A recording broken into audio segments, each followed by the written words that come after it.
നമസ്കാരം. പശുവിനെയും കൊണ്ട് elite space ക്ലബിന് മുന്നിൽ എത്തി വാതിലിൽ മുട്ടുന്ന അവശരൂപിയായ ഒരു കർഷകൻ. പണ്ട് ന്യൂയോർക്ക് ടൈംസിൽ വന്ന ഈ അധിക്ഷേപകരമായ കാർട്ടൂണിന് ഇന്ത്യ മറുപടി നൽകിയത് സ്പേസ് റിസർച്ചിൽ നേടിയെടുത്ത സ്വപ്നതുല്യമായ നേട്ടങ്ങളിലൂടെയായിരുന്നു. ഇപ്പോഴിതാ വീണ്ടും ഇന്ത്യക്ക് നേരെ വംശീയ അധിക്ഷേപവുമായി രംഗത്തെത്തിയിരിക്കുകയാണ് US ആസ്ഥാനമായ വെബ് കോമിക്സ് ഫോക്സ്വേർഡ് കോമിക്സ് എന്ന ഒരു സ്ഥാപനം. അമേരിക്കയിലെ ബാൾട്ടിമോറിൽ ചരക്ക് കപ്പലുകൾ ഇടിച്ച് പാലം തകർന്ന സംഭവത്തിൽ കപ്പൽ ജീവനക്കാരായ ഇന്ത്യക്കാരെ അധിക്ഷേപിച്ചുകൊണ്ടാണ് ഈ കാർട്ടൂൺ അവതരിപ്പിക്കപ്പെട്ടിരിക്കുന്നത്.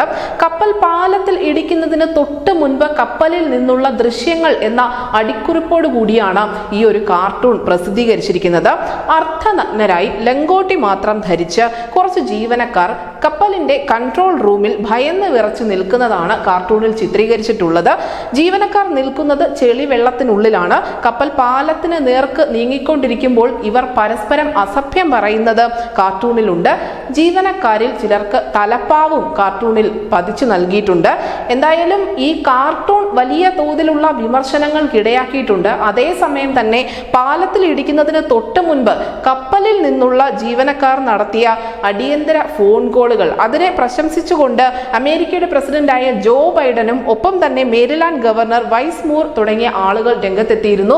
നിങ്ങളുടെ കൃത്യമായ അല്ലെങ്കിൽ സമയോചിതമായ ഇടപെടൽ ഉണ്ടായതുകൊണ്ട് മാത്രമാണ് ഈ അപകടത്തിന്റെ വ്യാപ്തി കുറയ്ക്കാൻ സാധിച്ചത് എന്നുകൂടി അവർ വ്യക്തമാക്കിയിരുന്നു. ജീവനക്കാരോട് നന്ദിയും പറഞ്ഞിരുന്നു. ഇതിനിടയിലാണ് വംശീയ അധിക്ഷേപത്തിൽ ഊന്നിയുള്ള ഒരു കാർട്ടൂൺ പ്രത്യക്ഷപ്പെട്ടിരിക്കുന്നത്. എന്തായാലും സൈബർ ഇടങ്ങളിൽ വലിയ പ്രതിഷേധമാണ് ഈ കാർട്ടൂണിനെതിരെ ഉയർന്നുകൊണ്ടിരിക്കുന്നത്. എത്രയും പെട്ടെന്ന് തന്നെ കാർട്ടൂൺ പിൻവലിക്കണം എന്ന ആവശ്യമാണ് ഇന്ത്യയിൽ നിന്നുള്ള സൈബർ ഉപഭോക്താക്കൾ ഒന്നടങ്കം മുന്നോട്ട് വയ്ക്കുന്നത്. News desk ECT Malayalam.